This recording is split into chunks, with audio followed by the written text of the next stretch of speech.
Welcome to Yeukai Business Show, UK's premier business show where we feature business thought leaders, high achievers, and industry experts. Today's episode is brought to you by World Outsourcing Solutions Limited, a company that specializes in helping executive business owners with virtual assistant services and business growth systems. Here's your host, Yeukai Kajidori. Hello, it's Yeukai Kajidori here, and on behalf of my business partner, Trevor Stockwell, and the amazing team here at World Outsourcing Solutions, want to welcome you to this special episode of Enlightened Entrepreneur. You can find us at worldoutsourcingsolutions.com, where we specialize in providing business owners from all walks of life with highly trained, highly skilled virtual assistants. We are the go-to center of all your outsourcing needs based here in the United Kingdom. Hi, everyone, and welcome to World Outsourcing Solutions. Today's interview is sponsored by World Outsourcing Solutions, where we specialize in helping business owners with outsourcing needs and other outsourcing-related subjects. And the title of our interview today is Your Creative, Innovative Roadmap. And my name is Yeukai Kajidori, and thank you for joining us today.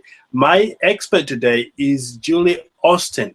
Now, Julie Austin is a well-known expert on the subject of creative innovation and has graciously consented to this interview to share with us the roadmap in this area so every business owner can understand exactly what it takes to run multiple businesses and how to run your creative business. Julie, thanks for joining us.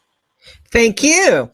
It's wonderful to have you, especially given the history that you were talking to me about earlier on. But before we get into the meat of our interview today, can you share with us your background and your experience in running multiple businesses? Well, my background to be an entrepreneur and inventor really was kind of a jagged course. I mean, I started out as an actor. And right. I guess in a way I did, I was a host on TV commercials and infomercials. So really along the way, I was promoting other people's products. So it did kind of give me a background to promote my own product, not as an inventor where I manufacture a product, but that's basically how I started. It just started by accident. I was running in the heat and I passed out from dehydration, and I came up with a product because nothing existed on the market. Incredible. And you've done so well. Now your product is in 24 countries. You invented it and you distribute it. I'm hoping we're going to cover some of that today. Other than what you have shared with us, what sort of formal education have you got? No formal education. So I don't have an MBA, did not go to college. Like I said, I started out as an actor. I left home at 18 and I just said, I want to see the world. And I had no idea what I was going to do. I just... life unfolded as it happened. And, I did have a lot of success as an actor. I made a good living at it, TV and film and commercials and infomercials. And that was really, I don't think I could have gone to college for that. It wouldn't have mattered one way or another. And I had no idea I was ever going to become a business owner. I don't know. Maybe college would have helped me. I don't know if it would or not to become an inventor. Incredible. I love hearing stories like that because, a lot of people, especially in today's society, they get hung up on the idea that they have to have formal education for them to be successful. But to hear you, given the success you've had, and you speak openly about that, gives a lot of hope to other people who haven't had that experience, that they too can become very, very successful and, help other people. Let's talk a bit about, the journey to inventing something. At what point did you say, right, I'm going for it? Oh, by the way, I have no college debt, so that's a plus. That's a beautiful. I like that. Okay. At which point did I decide I wanted to be a business owner? Correct. Well, again, it happened by accident because I did not set out to be a business owner. I did not want to run a business. Right. What I thought was going to happen was I invented this product, and I had a meeting with a big sporting goods company. Right. And what we were going to do, they were going to basically license the product from me. And it went back and forth between attorneys for months and months. And finally, we're getting ready to launch it. And about a week before, they went bankrupt. Oh. Yeah. So it is a very good thing that it took that long and it didn't happen, because they ended up going bankrupt. So there I was, after keeping it off the market for a year. I said, you know what? I don't have time to waste. I'm just going to have to figure this out myself and do everything myself.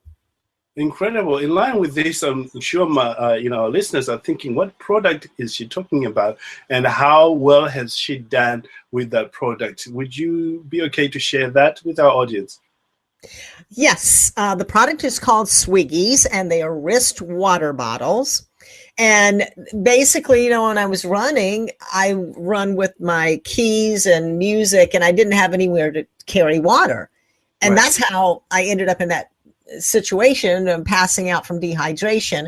So I said, I wonder where you could keep water on your body that's easily accessible. And that happened to be on your wrist. Yes. And I looked around for a product like that, and nothing existed. Right. And then you went on to create your own world-class product. In fact, you were telling me that one of your largest distributors is right here in London. Yes, I have 2 distributors in London, and actually they sell quite a lot. Swiggies, there's a Swiggies UK. Right. And sold a lot of them. We sold almost 75,000 to the Dublin Marathon. So wow. It's it's very interesting that some countries will just take to it, and I sell a lot of them.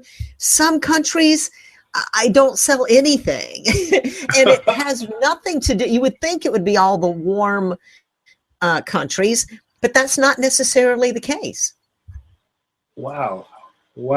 That's a great lesson to, about that. So you just have to go with the flow and sell where the demand is. Exactly. I mean, you know what? There are a lot of things about business that you just do not know until you get into it. I could not have predicted that certain things would happen in my business. So if I'd written a business plan, it would have been obsolete within a month, because it just didn't fit, and things happen that, right now, the one of the things was I sell in the alcohol industry. Right. And I didn't even think about that. I just never would have imagined that college kids are putting booze in them. And there's a group called the Hash House Harriers. They're very big in the UK. Yes. And you know who they are, right? Yes, and they're using your invention, so to speak. They put beer in them. Yes, they run with and put beer in the Swiggies. It's crazy, but that's beautiful. Would you say you had an overnight success, or it took you a lot of hard work to get to this point where you are having tremendous success in all these, 24 countries? Wow, very good question. Yes and no. It took a long time to get it on the market, just because I had no idea what I was doing, and my packaging was wrong, the product was wrong, but I didn't know any of these things. But one thing was, I had dumb luck on my side. I was so naive. I didn't know, that I couldn't walk into an office and just meet with the CEO and ask for a purchase order. I didn't know that. I like that. So you just went for it. Exactly. And they ended up buying them for all of their stores. And it was kind of a booming time in the economy. So, yeah, I did do quite well. And then, it just trickled in from there. And, the past few years with a bad economy, Yes. It's not just in the US. It's been, a shaky economy all over the world in different countries. Right. And things changed a lot. So it's been up and down. It's been incredibly up and incredibly down, just like all entrepreneurs go through that. Incredible. I love hearing, these authentic stories like you just mentioned there, that, it took a whole lot of work. Because sometimes when people are thinking about inventing something for themselves or going into business, they think, it's going to happen in a short years. And then when it takes longer, they are disheartened. But to hear it from you, with success you've had and encouraging others, that sometimes it doesn't take, it's not an overnight success, but it certainly takes a lot of work, is tremendous. Let's talk about the mindset you had when you were starting out in inventing this particular product. What sort of mindset did you have? You mean when I first invented it? Correct. I was incredibly naive, and I didn't know how much time or money any of this would take. I just had an idea. That's all I knew. And I just wanted to get it on the market because I wanted to use it. Yes. and I thought if I could use it, a lot of other people could use it. So yes, I love that. Yes. Yeah, I was just very naive in the beginning about what it would take. So that probably worked in my favor. Otherwise, I would have quit if I'd known how hard it was. Now, talking about how hard it was, what sort of things, did you do to keep yourself going in the face of, when you were coming against roadblocks? You know what? I actually did quit a couple of times. I did. I just, I said, this is too hard. I can't do it. It's just little of me, I'm just, it's too overwhelming for one person. And then I just quit. I said, I give up. I'm going to do something else.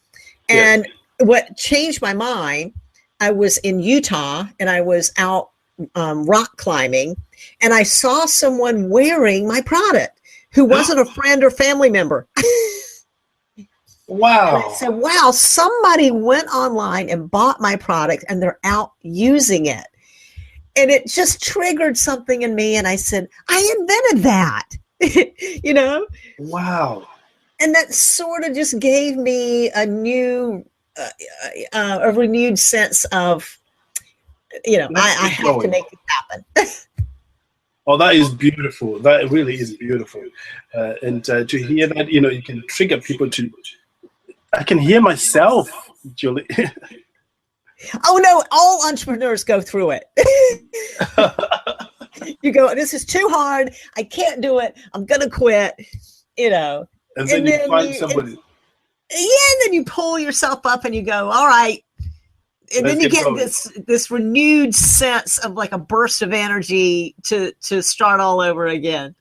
Oh, wonderful. Now let's just jump right into it. If somebody is looking at maybe innovating something or inventing something, or maybe bringing a product to the market, what are the necessary steps that one needs to take?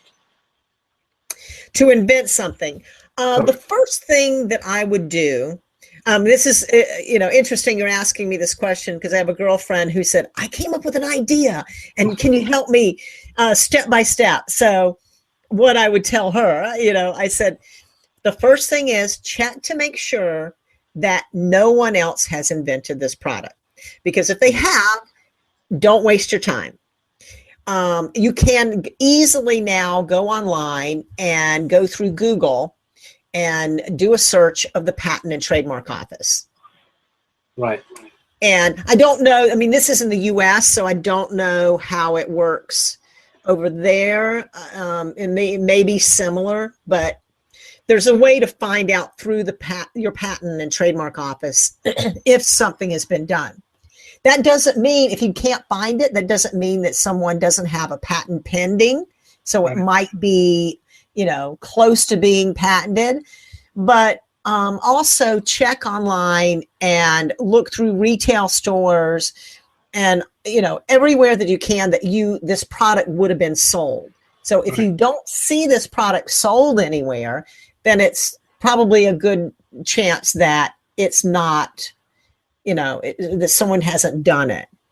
Yes. Then if you find out that someone has not done it, you can't find it anywhere, it's brand new, unique, innovative, the first thing I would do is make a prototype. The reason is because people cannot visualize what something's going to look like. If I tell you over, the podcast, it's a bottle that sits on your wrist.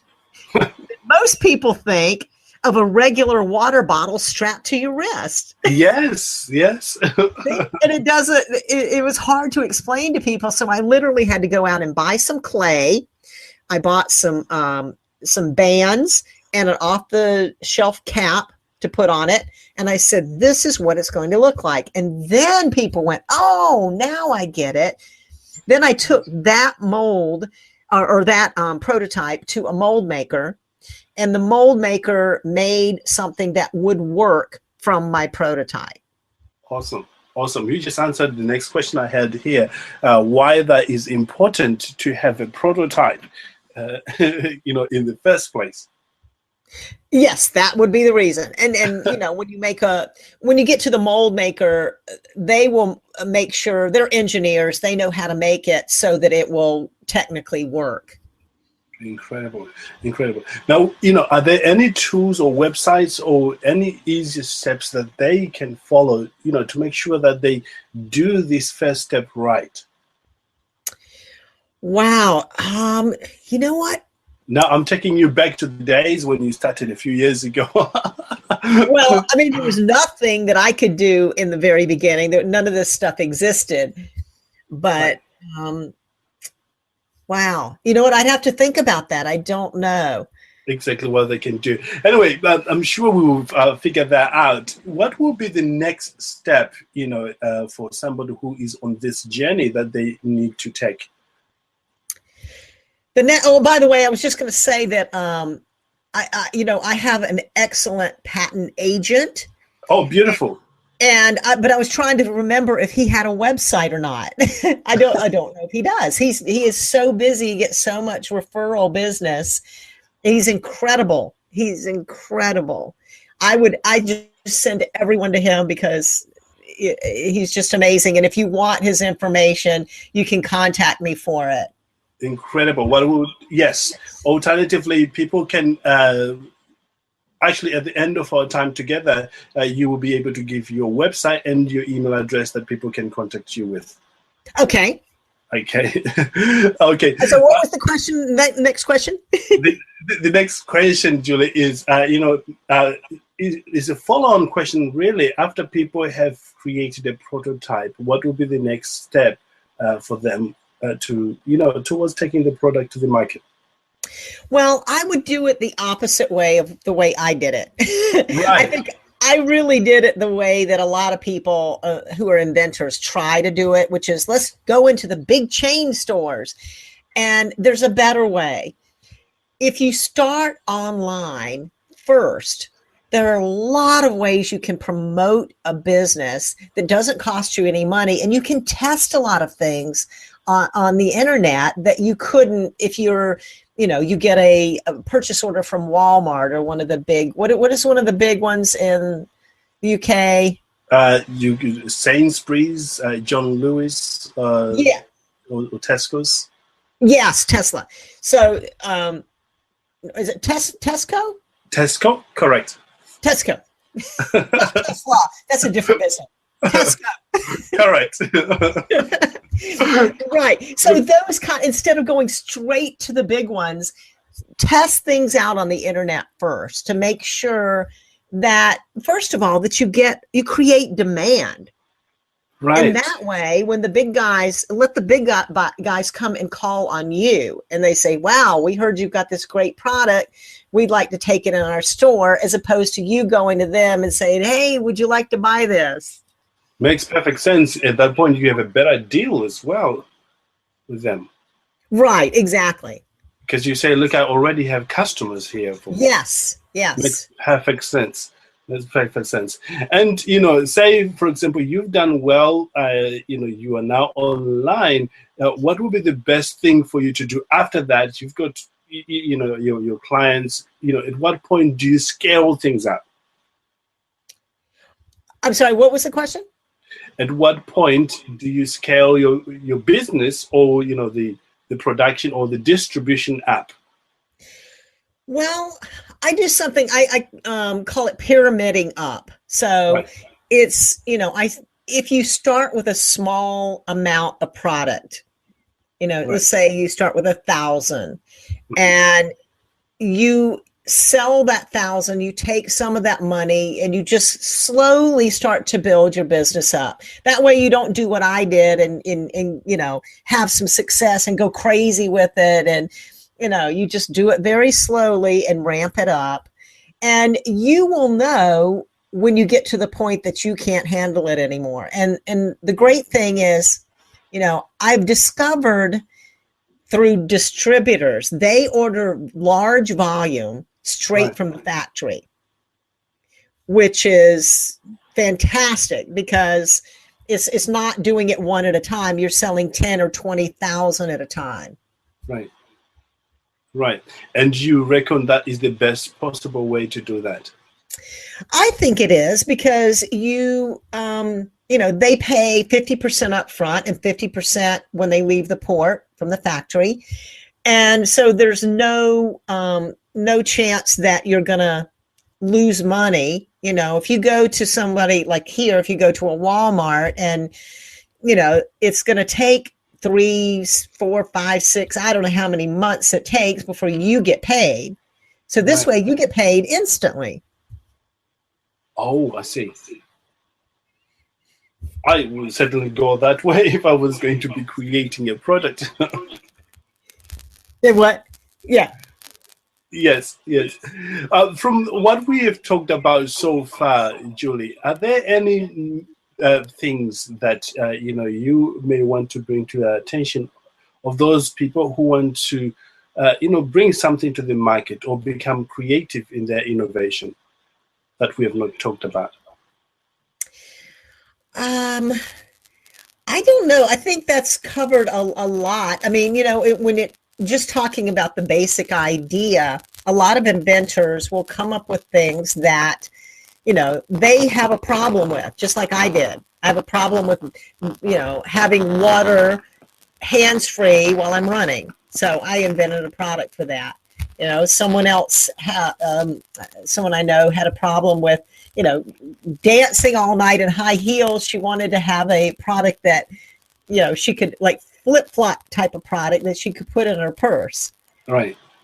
And so that was her problem, but there are a lot of women who have the same problem. So, that's usually where you get your ideas is what's bugging you. Yes. Yeah, because if it is bugging you, the chances are it is also bugging someone else Exactly. or other 1,000 people. Yeah. And as business owners, you just step in and create an opportunity or take the opportunity when it presents itself like that. Right. Yes. As we're coming toward the end of our time together, Julie, really appreciate you taking your time to be with us. You currently help women or business people with a coaching program or, with consultation. Or, would you talk to our listeners about that for a moment? Sure. I actually do consulting and coaching. Obviously, with Skype, you can coach from anywhere in the world. That's the beauty of it. Is that wonderful? But also, I have a course. It's a webinar. And I think for all entrepreneurs, it is really, really, I mean, I'm not just saying this. It's a very unique class, and it's called Create Your Own Job. And what it is, it's the innovative part of being an entrepreneur and how to innovate incredibly unique ideas. And the reason I say that this is so important right now is because the market is crowded with people who are starting businesses, trying to do something, inventing products. And if you are going to do that, you have got to differentiate yourself. You've got to be unique. And it's called Create Your Own Job. And it's just these unique ways to find ideas, to work out the ideas, but mostly it's the idea portion of it. Incredible. And what sort of things do you cover in this webinar, Julie? Things like there are a couple of ways that you can, there are 2 jobs that everyone should have. Right. And I'll just tell you what one of them is. One of them is being a middleman. And this is relevant as far as a business owner. A middleman is someone like an affiliate program. Yes. You're introducing one person to another person for a commission. Right. So that could either be an affiliate online, or it could be something like, it could be offline where you give referrals and take a commission. Right. And all this will be revealed in the program that you have in the webinar. Yeah, and more. It's very good. Incredible. And this webinar, do you hold this on a regular basis? And when is the next one? It's on Kajabi, so I don't know if you know that platform, but that means it's just you just log in and you can go at your own pace. Oh, that is wonderful. And how can people access this webinar, Julie? Well, if you go to create4cash.com, that's create4cash.com, you'll see that there's a banner there that talks about how to create your own job. If you just click on that, it takes you directly to the webinar. Incredible. Thanks again for that information. As we come to an end of our time together, Julie, are there any words of wisdom you want to share with our listeners, especially those business owners who are looking to innovate or be creative for them to take home? Yes. I do a lot of speaking on the topic. In fact, I'll be speaking in a couple of weeks to executives about innovation. That's a lot of what I do is to corporations and small businesses on innovation. And the one thing is, a lot of people say, everything that could be invented or done, every idea has already been done. And that is so far from the case. We haven't even scratched the surface of what is out there. The potential is unbelievable because ideas and opportunities are literally everywhere. Even in a bad economy, a good economy, it doesn't matter. It's all about finding those opportunities. And if you know how to do it, once you know these little tricks, that's why I think this webinar is so good. Once you know the tricks, you're going to start to see these everywhere. Wonderful. And do you cover that in the webinar, Create for Cash? And create your own job? Yes, I do. Yes. Yep, absolutely. Yep. Incredible. Yes, I will certainly be checking that out myself, because as entrepreneurs, you need to keep on learning from others, because that's how you become competent and you reinvent yourself, you reinvent the business that you are in. So really, really appreciate those words of wisdom. And once again, thanks, Julie, for being here with us. And for our audience here, thanks for tuning in. And if you require any information, please, Julie, give us a place where they can find you. Create4cash.com. And then it has all of my contact information on there. Awesome. Alternatively, you can reach out to us here at World Outsourcing Solutions, and we will put you in touch with Julie. And once again, thanks for being with us, Julie, and thanks to everyone here. Thank you. Thank you for listening to Yeukai Business Show. We will be back to bring you more episodes with success stories and advice straight from the experts. Want more? Check out www.yeukaibusinessshow.com. Get your free trial of our virtual assistant service today. Just visit www.worldoutsourcingsolutions.com. Quote WOS18 or send us an email at support@worldoutsourcingsolutions.com.